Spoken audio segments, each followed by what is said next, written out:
स्वागत है आपका बी न्यूज नेशन में। मैं हूं आबिद हुसैन। रौडियों की परेड ली डीवाईएसपी श्रीधर डोडी ने। बीजापुर जिला इंडी डीवाईएसपी श्रीधर डोडी ने अपने कर्तव्य को निभाते हुए अपराध से मुक्त इंडी तालुका करने के उद्देश्य से आए दिन आपराधिक गतिविधियों में शामिल व्यक्तियों और रौडियों को नसीहत करते हुए अपराध से दूर रहने की चेतावनी दी। डीवाईएसपी ने रौडियों की समस्या को सुलझाने की बात करते हुए अच्छा नागरिक बनकर अच्छे समाज के हित में काम करने की भी बात बताई। डीवाईएसपी श्रीधर डोडी ने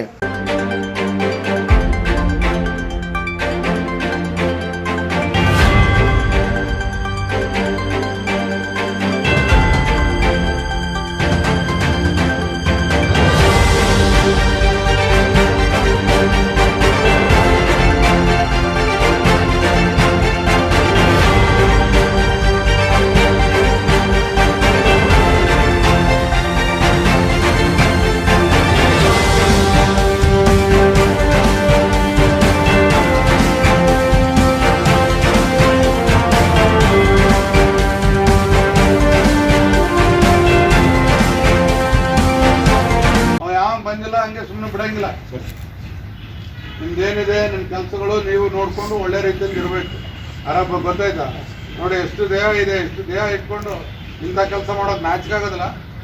ಇಂಥವು ಏನೋ ಮಾಡ್ರೆ ನಾವು ಬಿಡಂಗಿಲ್ಲ. ಹೇಳ್ತೀವಿ ನೋಡು, ನಾವು ನಿಮ್ದು ಮನೇನೂ ಎಲ್ಲ ನೋಡಿದ್ದೀವಿ. ಪಂಚಶೀಲ್ ನಗರದಾಗೂ ನಾವು ಮಾಡಿದ್ದೆ. ಪೂಜಾರಿ ನೀನು ಅಷ್ಟೇ. ಅವನು ಯಾವನೋ ಮಾತು ಕೇಳಿ ದರ್ಗಾ ಜೈಲಿಂದ ಮಾಡಿದ್ರೆ ಬರೋಬ್ಬರಿ ಬಿಡ್ತೇನೆ. ಅವ್ನು ದರ್ಗಾ ಜೈಲಿನಾಗ ಹೇಳ್ಯಾನಂತಂದು ಇಲ್ಲಿ ಬಂದು ಸುಪಾರಿ ಎತ್ತೋದು ಹಫ್ತಾ ಎತ್ತೋದು ಮಾಡಿದ್ರೆ ಸರಿಯಾಗಿ ಮಾಡ್ತೀನಿ ನೋಡಿ. ಹೇಳ್ತೀನಿ, ಒಳ್ಳೆ ಕೆಲಸ ಮಾಡಿರಿ, ಬಿಸ್ನೆಸ್ ಮಾಡಿರಿ, ಒಳ್ಳೆ ರೀತಿಯಿಂದ ಇರ್ರಿ, ಊರಾಗ 4 ಜನಕ್ಕೆ ಹೆಲ್ಪ್ ಮಾಡಿ, ಒಳ್ಳೆ ಕೆಲಸ ಮಾಡಬೇಕು. ಸಾಕು ಇದುವರೆಗೆ ಮಾಡಿದ್ದು. ಅವನೇನು ದೊಡ್ಡವನು ಅಲ್ಲಿಂದ ಹೇಳೋದವನು ಲಂಗ ಹಸ್ಕಳಿ ಮಗ. ನೀವು ಇವತ್ತಿಂದ ಏನೋ ಮಾಡಿರಿ, ನಾನು ನೋಡ್ತೇನೆ. ನಾವೆಲ್ಲ ಸರಿಯಾಗಿ ಬರಿತೀನಿ ಇನ್ಮೇಲೆ. ಅವೆಲ್ಲ ರೌಡಿ ಶೀಟ್ಸ್ ಎಲ್ಲ ಡೇಟ್ ವೈಸ್ ಬರ್ದಿಡಿ. ಈ ದಿನ 23 ಇದೆ. ನೆಕ್ಸ್ಟ್ 15 ದಿವಸಕ್ಕೆ ಆದ್ಮೇಲೆ ಪ್ರತಿ 15 ದಿವಸಕ್ಕೆ ಇದು ಮಾಡೋದು. ಇದನ್ನ ಯಾರೇ ಇರಲಿ, ಅವನು ಯಾವನಿಂದ ಹೇಳ್ಸೋದು ಅವಲ್ಲ ಬೇಡ. ಕರೆದ್ರೆ ಪ್ರತಿಯೊಬ್ಬರು ಇಲ್ಲಿ ಬರ್ಬೇಕು. ಅವನ ಯಾಕೆ ಬಂದಿಲ್ಲ? ಇಸ್ಮಾಯಿಲ್ ಯಾಕೆ ಬಂದಿಲ್ಲ? ಅವನು ಕಾಂತಗೌಡ ಯಾಕೆ ಬಂದಿಲ್ಲ? और खबरों के लिए देखते रहिए बी न्यूज नेशन।